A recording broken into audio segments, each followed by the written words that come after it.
우리가 원하는 것은 청년층뿐만 아니라 중장년층과 노년층도 함께 부담을 나누는 그런 방식의 개혁입니다. 안녕하십니까. 준비되신 나의 주명령입니다.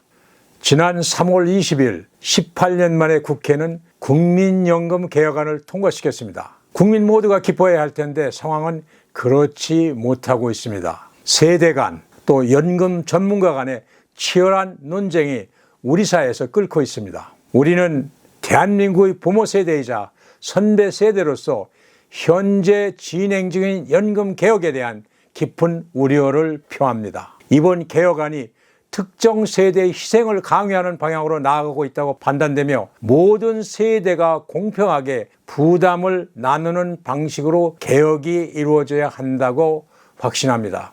이는 지난 23년간 세대 공감, 세대 통합, 유사회운동을 펼쳐온 KRP로서 이 논쟁이 슬기롭게 처리되길 촉구합니다. 첫째, 세대 간 갈등을 초래하는 연금 개혁입니다. 지난 3월 20일 국회 본회의를 통과해서 내년부터 실시될 연금 개혁은 일부 세대에 지나치게 큰 부담을 지우는 결과를 초래할 수 있습니다. 특히 청년층만을 대상으로 한 희생이라는 해석이 나오고 있는 상황에서 우리는 이번 개혁이 모든 세대가 공평하게 부담을 나누는 방향으로 나가야 한다고 믿습니다. 연금제도의 핵심은 세대 간 연대와 상호 이해이며 세대 간 갈등을 심화시키는 방식으로 개혁이 이루어져서는 안 됩니다. 우리가 원하는 것은 청년층뿐만 아니라 중장년층과 노년층도 함께 부담을 나누는 그런 방식의 개혁입니다. 우리는 UN의 Building a Society for All Ages, 모든 세대가 같이 하는, 같이 만들어가는 세대 공감 사회를 추구해 왔습니다. 둘째는 선대 노무현 정부의 2007년 연금 개혁을 거슬리고 역주행하고 있다는 것입니다. 2007년 노무현 정부는 정말 어렵게 소득 대체율 40%로 연차적으로 가게끔 설정되었고 그렇게 진행되어 왔습니다. 그런데 소득 대체율 43% 증가는 연금의 지속 가능성과 재정 부담을 고려했을 때 대단히 포퓰리즘적 개혁입니다. 따라서 현재 통과된 연금 개혁은 2007년 개혁안의 한계를 극복하고 존중해야 하며 더 나아가서는 연금 제도의 공정성을 확보하는 방향으로 나가야 한다고 봅니다. 셋째는 국가직업보장 명문화와 관련된 전문가들의 입장에 대한 선배 세대의 입장입니다. 현재 연금 개혁안에 포함된 국가직업보장에 대한 명문화는 일부 전문가들 사이에서 우려의 목소리가 나오는 부분입니다. 이 명문화가 과도하게 행정적 부담을 키우고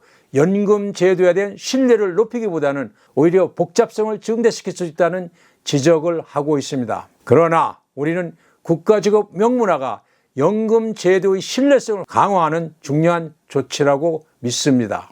2018년 국민연금 개혁 특위 활동 시 KRP는 명문화를 요구했고 그 제안이 특위에서 채택되기도 했었습니다. 국민연금법에도 비슷한 조항이 들어 있습니다. 국민의 노후를 책임지는 연금 제도는 국가가 보장할 책임이 있으며 이를 통해서 연금의 안정성을 높여야 한다고 주장합니다. 넷째는 자동 조정 장치의 문제와 세대 간 형평성입니다. 연금 개혁의 핵심 중 하나인 자동 조정 장치는 연금 지급액을 자동으로 조정하여 재정의 지속 가능성을 보장하려는 조치입니다. 그러나 이 장치가 특정 세대에 불리하게 적용될 수 있다는 우려가 전문가들 사이에서 일어나고 있습니다. 우리는 이 자동 조정 장치가 공정하게 설계되어야 하며 모든 세대가 공평하게 부담을 나누는 그런 방식으로 조정이 이루어져야 한다고 주장합니다.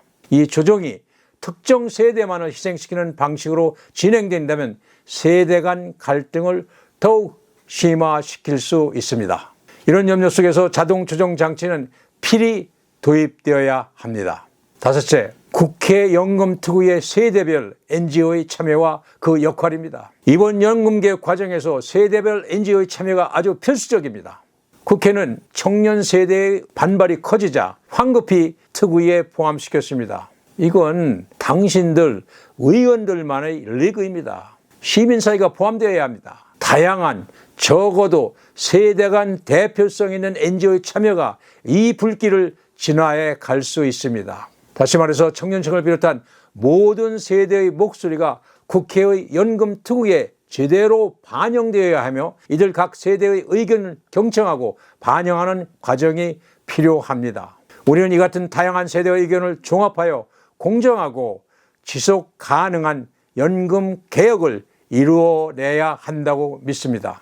여섯 번째는 고용의 유연성을 통한 연금 납입 기간의 연장입니다. 5년 고용 연장은 5%의 소득 대체율이 올라갑니다. 풀기 어려운 노사 간 정년 연장에 매달리지 말고 자율적으로 계속 고용과 배우며 벌며 사는 배벌사가 인구 감소 초노령사의 답이라고 주장합니다. 마지막으로 이것은 국민이, 시민이 알아야 할 일입니다. 우리보다 몇십 년씩 앞서서 연금 제도를 실시해온 어떤 선진국도 국민연금 단 한 가지로 노소득을 충분히 배려해 주진 못하고 있습니다.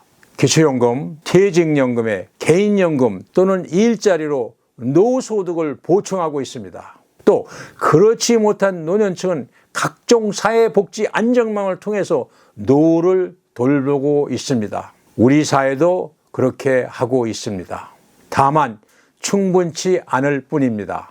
우리는 연금 개혁이 모든 세대가 공평하게 부담을 나누는 방식으로 나아가기를 촉구합니다. 또한 자동 조정 장치의 세대 간 형평성을 강조하며 이번 개혁에 세대 간 갈등을 최소화하고 모든 세대가 상호 이해와 협력 속에서 연금 시스템을 발전시킬 수 있도록 해야 한다고 믿습니다. 더 나아가 연금 제도의 안정성과 지속 가능성을 확보하기 위한 실효성 있는 해결책을 찾을 것을 정부와 정치권에 요구하고 촉구합니다. 연금 개혁의 실효성 있는 해결책을 위한 선배 세대의 제언입니다. 준비되신 나의 주명령이었습니다. 시청해 주셔서 감사합니다.